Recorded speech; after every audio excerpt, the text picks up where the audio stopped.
Hi everybody, my name is Crystal and this is John and we're the Rubilitis family. We wanted to make some videos to share with people about our experiences with Disney, our love for Disney, and how to prepare for Disney if you're going to be going, or if you're thinking of going for the first time, or if you've never been and you're not sure if you want to go. We would like to help you out with those decisions fast. And my husband and I met quite a few years ago, and he had not been. And I had not been since 2001 when I graduated from high school. And so I talked to him several times about Disney and all this kind of stuff. And I think in his mind, it was just this place for kids. Is that how you feel? I mean, what do you think about Disney? Yeah, I wasn't very excited about going to Disney. Never been there before. In my mind, thinking of Disney was kids, Dumbo rides, stuff like that, nothing for adults. Until we finally went last year in May around the Garden Festival. And before we decided to go, before I finally convinced him about going, of course the whole thing about cost came up. And I can be honest with you, I probably at first I made it sound cheaper than it really was, just so we could go.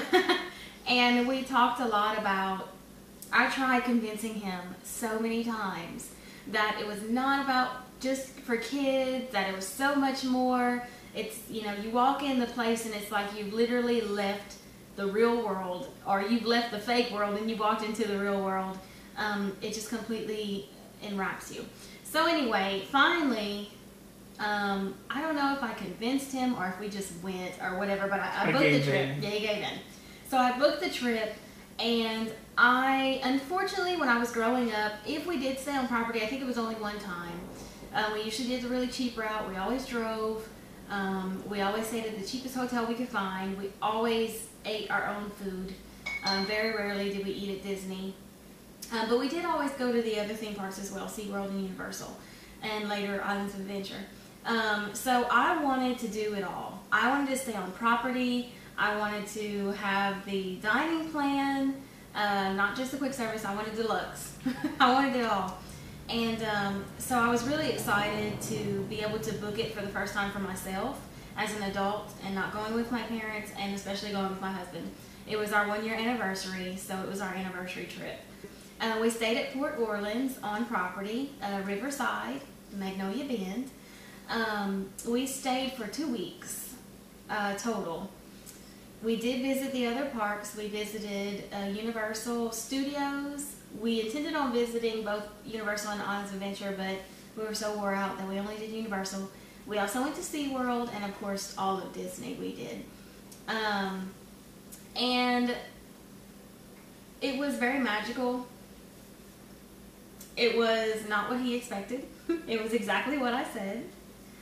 And we did not want to leave at all. And coming home was probably the hardest part.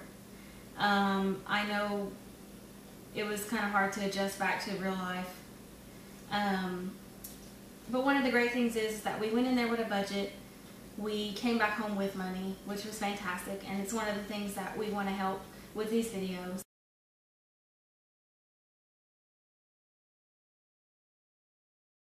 Planning another trip. We have 86 days to our next trip. Yay!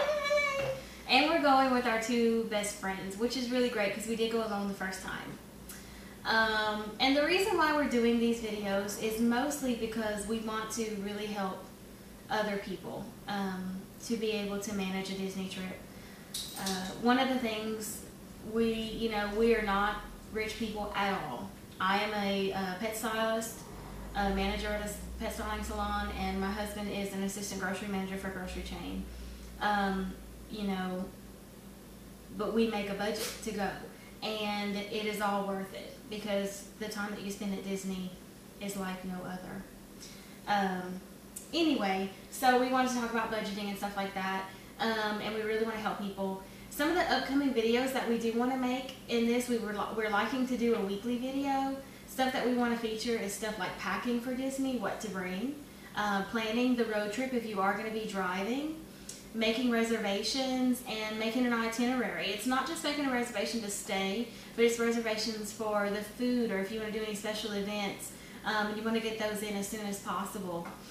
We also want to do a video on things to do at Disney other than the rides. We want to do a few specials on dining, where you can dine, what's the best food. Yes, best places to eat.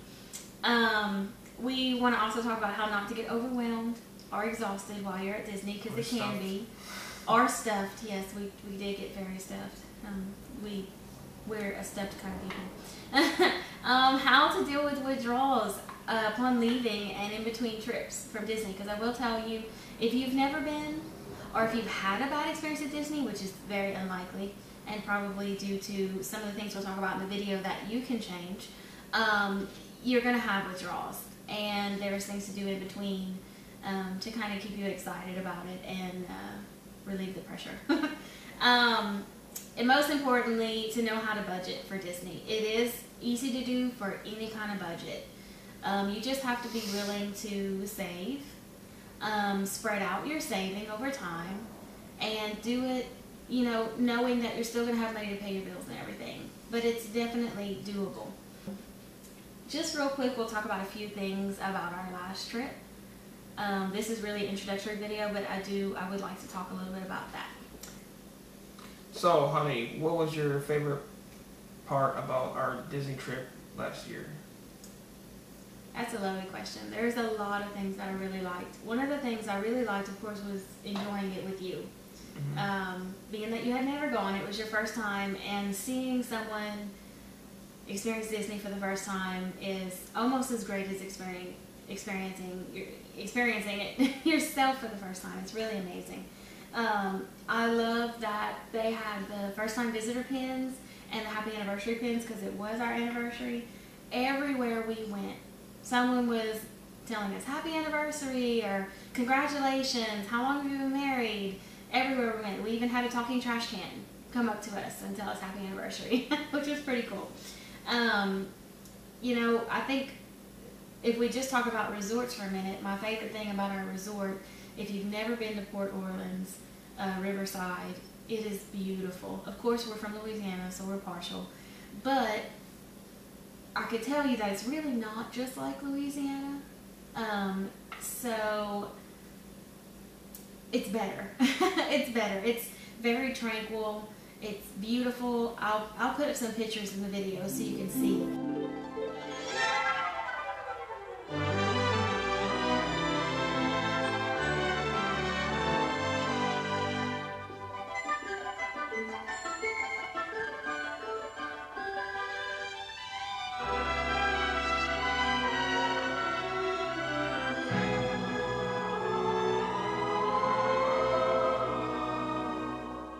When you wish upon a star, makes no difference who you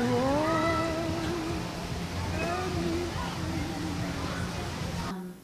The trees are wonderful, and all the animal life, like the squirrels and the ducks and stuff like that, they're so used to people. They just walk right in front of you. They come up to you. I had a little mama duck and 4 little baby ducklings at Epcot at Japan. We were walking by the koi pond, and they walked right up to me and around my feet and right past me. And I mean, when I say right up to me, I mean I was looking down at my feet.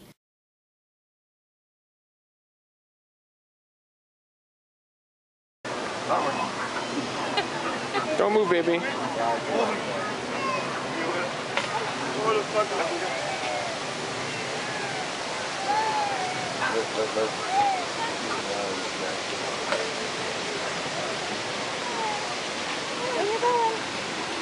Follow mama. Did you get a video? Now, going to the parks, I think the best thing at the parks was just hospitality. It was just great hospitality. The customer service was fantastic. The place was so clean. There wasn't anything dirty anywhere. It was just phenomenal. My favorite place, I have 2 favorites, and I think our favorite place is Hollywood Studios. What was your favorite ride there? I'd have to say my favorite ride would be Rock and Roller Coaster. Yeah. Mine was Tower of Terror. There is nothing more Yes, exciting Tower of Terror. than Tower of Terror. The It's unpredicting Tower of Terror. If you haven't rode it, you need to ride it. And if you're scared, just suck it up. You'll be okay. It's a great ride. It's not as bad as it seems. No, it's not. It's absolutely fantastic. That was our favorite park. I think we went there probably 5 or 6 times. Yes. If not more. One of my favorite restaurants is 50's Prime Time, which is fantastic. Another favorite. Yes. It's a themed restaurant where you're basically at Mama's house. You have to follow the rules. No elbows on the table. You have to eat all your vegetables and eat all your food. And if you don't, Gives you a good chance you go in the corner. Yep, Mama's helpers are going to make sure that you're doing what you're supposed to. And it's really fun. It's fun for adults. It might sound like it's, like I said, the 2 of us went. We don't have any kids yet. And it was fantastic. They also have the Sci-Fi Dine-In, which is great in a corny way. It's like a drive-through theater, but you're in a car that's really not a car. It's a table and chair. It's really cool. Yeah, it's like you're in these old Cadillacs and there's seats. You have the windshield in front of you and everything, and there's this huge screen in front of you, and it's playing Black and white these old sci-fi commercials and yeah, it's really fun.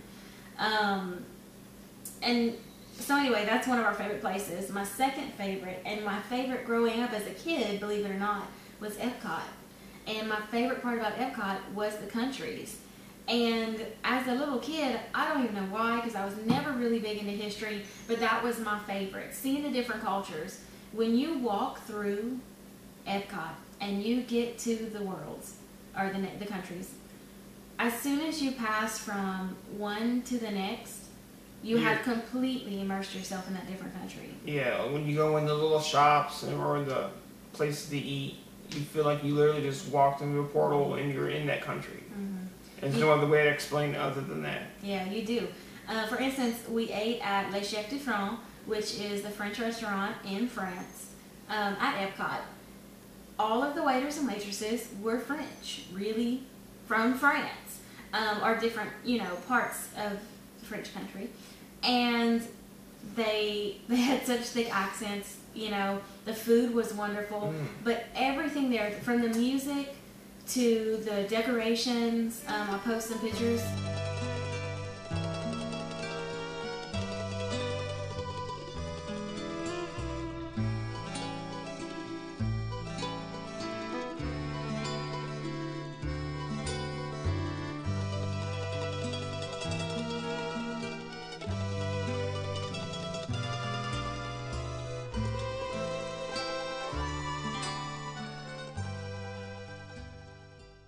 And then you go into Italy, and it's Italy. I mean, it's really Italy. It's beautiful. The restaurants are Italian little restaurants. Then you go into Germany, and it's Germany. It's your little German houses, and Oktoberfest and all this kind of stuff. It's amazing. You go into China and Japan and Mexico, and a few other places, and the people, like I said, in every country, they are from those countries, through and through. And the music, the atmosphere, the food, the experience, the entertainment. For instance, in Morocco, there's an entertainment pavilion where Moroccan dancers dance with a Moroccan band. And it's really amazing. So this week, we're going to be making at-home Dole Whips, or pineapple floats. You can get them in 2 places at Disney. One place is at Aloha Isle in Magic Kingdom, and the other place is in Animal Kingdom. You can get them at Disney, and trust me, there is nothing better. The first time I ever had one, and my husband ever had one, was on our last trip, and it's amazing. Yeah, when it's hot, it hits the spot like you couldn't even imagine. Mm-hmm. It's really good. If you had them before, you know what we're talking about, but if you haven't, you just gotta try it. You gotta try it. It's worth it. So we're gonna make an at-home version, which is gonna be nowhere near as great as it is at Disney, because we don't have self-serve ice cream and stuff like that. But we are gonna make it at home, and we're gonna show that to you, and hopefully you can try it home to do it yourself too. And if you haven't been to Disney and tried it at home, it's going to be fantastic. But trust me, you want to go have them at Disney. It's the first day we get to Disney this trip. We're going to get caramel from Epcot and Dole Whips from Magic Kingdom. Day one. Day one. That's our first things we're going to do.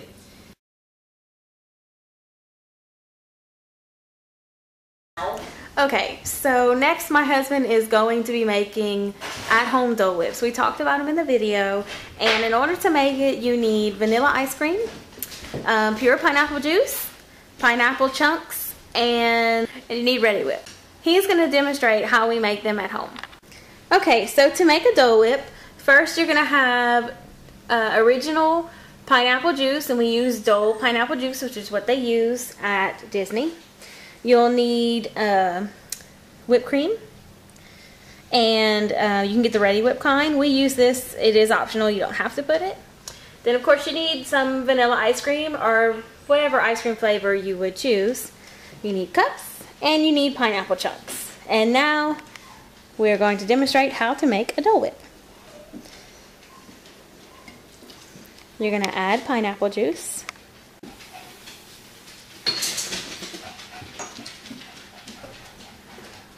Vanilla ice cream to put on top.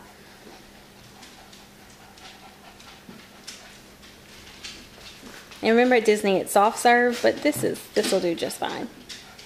And you can put as much as you'd like. Look at that. Reminds me of Disney. And we're making 3 today because 3 of us are here.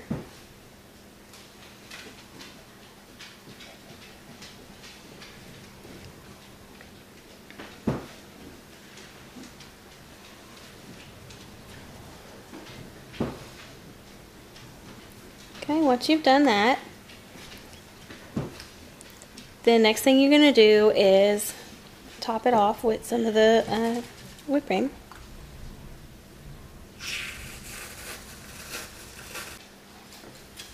And get yourself some straws, because you're definitely going to want straws to soak up that awesome pineapple juice.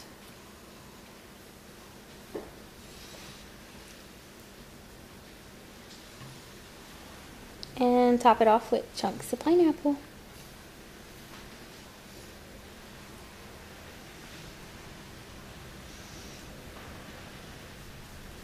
And there is your at-home Dole Whip, and I'm gonna have a taste.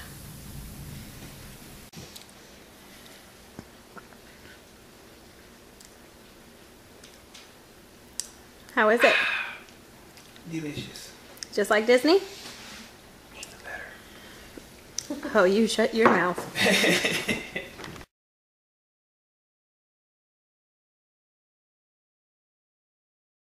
Anyway, alright, well, we'd like to say thank you for watching our video, and we hope that you come back to watch more. If you have any comments or suggestions, please write them below. We would love to hear.